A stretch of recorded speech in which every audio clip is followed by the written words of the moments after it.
Okay, it just cut me off in the middle of my sentence again last time. This graph, it can be done. This is possible. B is not possible, and C is not possible. All right, number 3. Write a real-world situation about a vehicle or an object whose speed changes over time. Make a graph to represent your situation. Identify the key features of your graph and describe their meanings in context of your situation. Okay, I think I'm just going to take a screenshot of these 3 problems and bring them over to the notebook paper.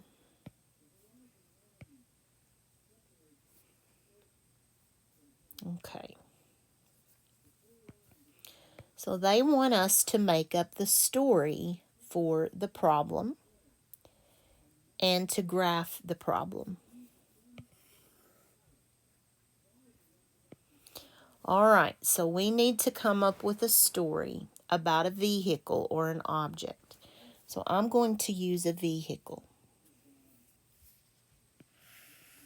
And I'm also going to use a linear function. And I'm going to let my vehicle be graphed as miles per hour. So we'll say this is 1/2 hour. This is 1 hour. There's 1.5, 2, 2.5, 3. And then here is my mileage axis.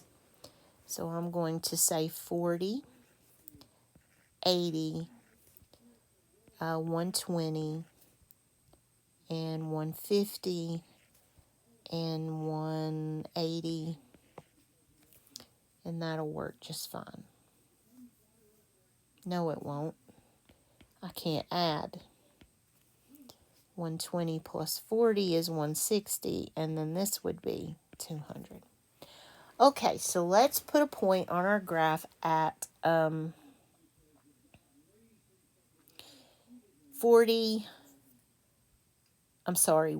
and 40. So point 140. And then at 280.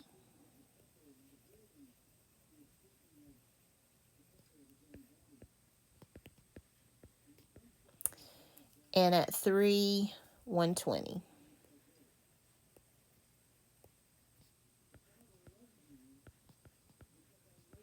So using this graph that we just drew, and it does meet the 0, 0 test.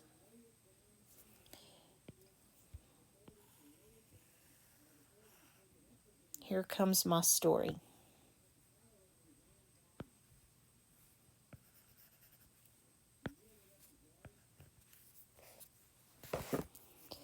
Pete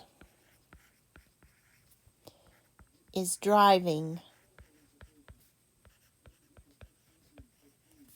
at a constant speed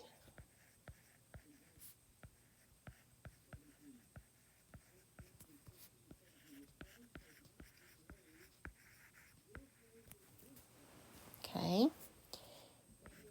His unit rate speed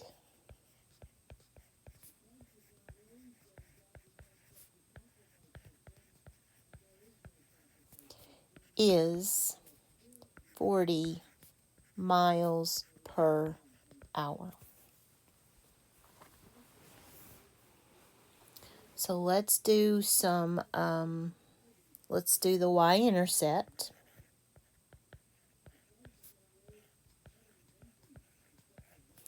The x-intercept.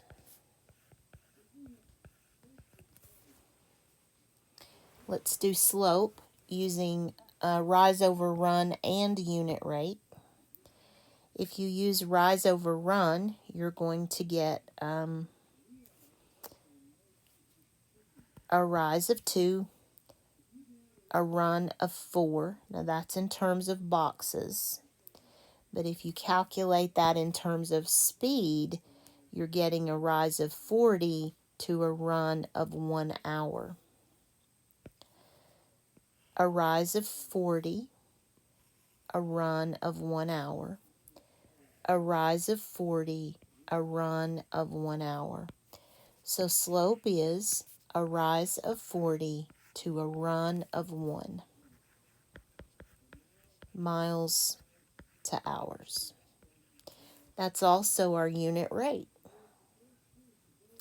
We could say that the end behavior of this graph is increasing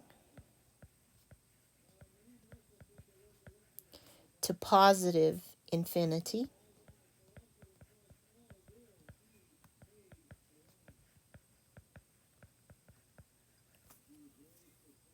And let's go ahead and write the linear equation because we know the intercept. So y equals mx plus b. Y equals 40x plus 0. So y is 40x. That is the equation of that blue line. And we have done what they asked us to do. All right, let me plug in this next problem and see if, nope, I'm going to have another sheet of paper for that. So let's duplicate that one. And let me clear this page and write in this one. Okay, I want to crop that. I don't want to see all that. Here we go.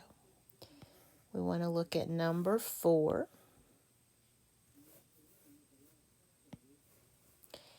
Use the key features to sketch the graph of f of x equals x squared minus 9.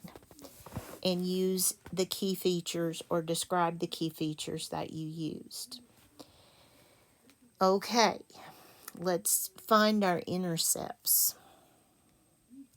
So I want to use, remember intercepts are key features. So let's find the y-intercept. And since this is an x squared, it's going to have 2 x-intercepts. This is a quadratic formula.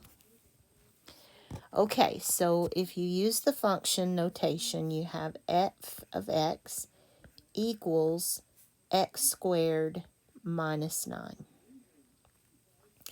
So if we let x be 0, we're going to have 0 squared minus 9, which is 0 minus 9, or minus 9. So when x is 0, y is negative 9. Now, to get the x-intercepts, we have to solve the function. You can do that with the quadratic formula, but I'm going to do it with simple factoring. It's not a simple process, but it's simple factoring. So we have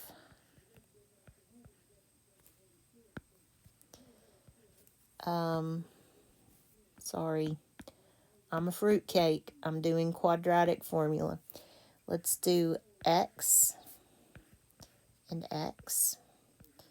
And in order to eliminate that middle term, we have to have opposites there. Now I'm ready to do my equations. So we're going to set those equal to 0 and then solve for x. Do it on this side as well and solve for x.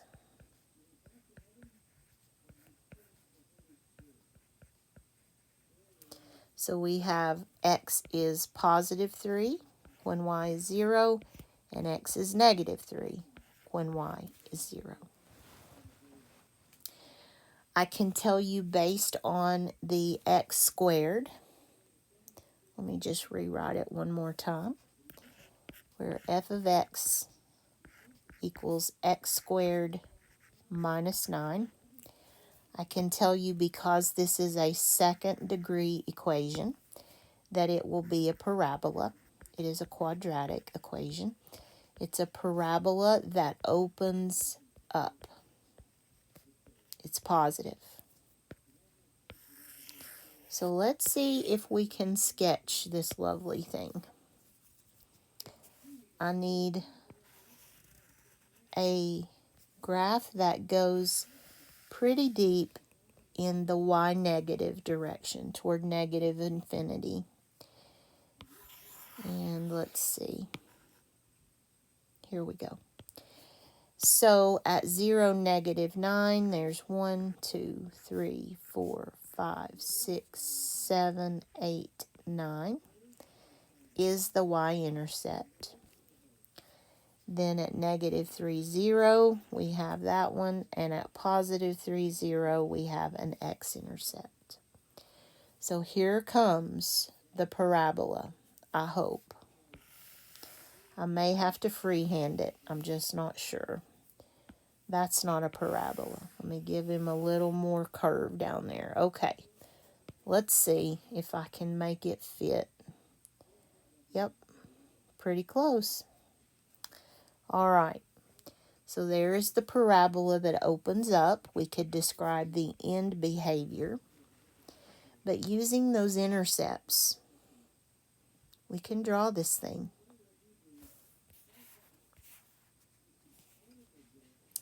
All right, then we have one more question.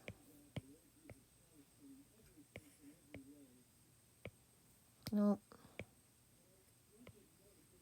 I'm trying to crop out 3 and 4 so that we just see 5. Drake claims that the only key features needed to sketch a linear graph are the intercepts.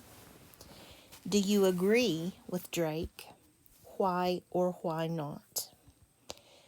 Well, yes, I do agree with Drake, because linear means in a line.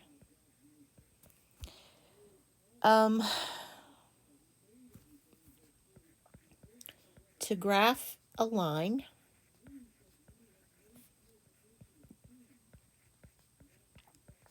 I need 2 points. At least 2 points. And if you know the intercept, that would be 2 points.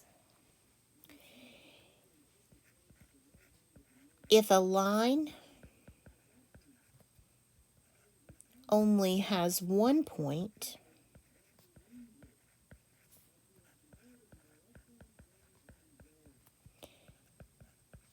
it is either vertical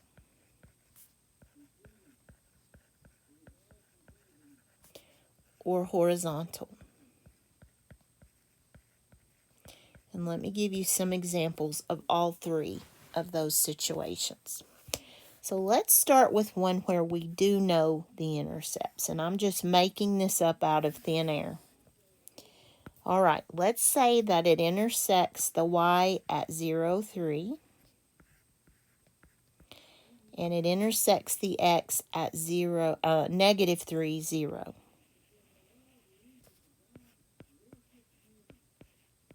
Okay, so here comes the line. You know the x and y intercept, you can graph the line. No problem. Okay, let's look at a situation where we know just one intercept. Let's say that we have a line that intercepts up here at 0, 3, and that's the only point I have. Well, it could be a horizontal line. It's parallel to the x-axis. We could say that its slope is 0. It has no slope at all. The other scenario could look like this, where we have the x-intercept at, here, we'll say, -2, 0. And if that's the only point we have, that would be a vertical line where slope is undefined.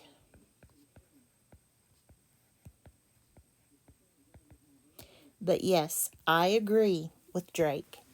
If you know two intercepts, you can graph a line. If you just know one intercept, you can graph the line as long as it is either horizontal or vertical.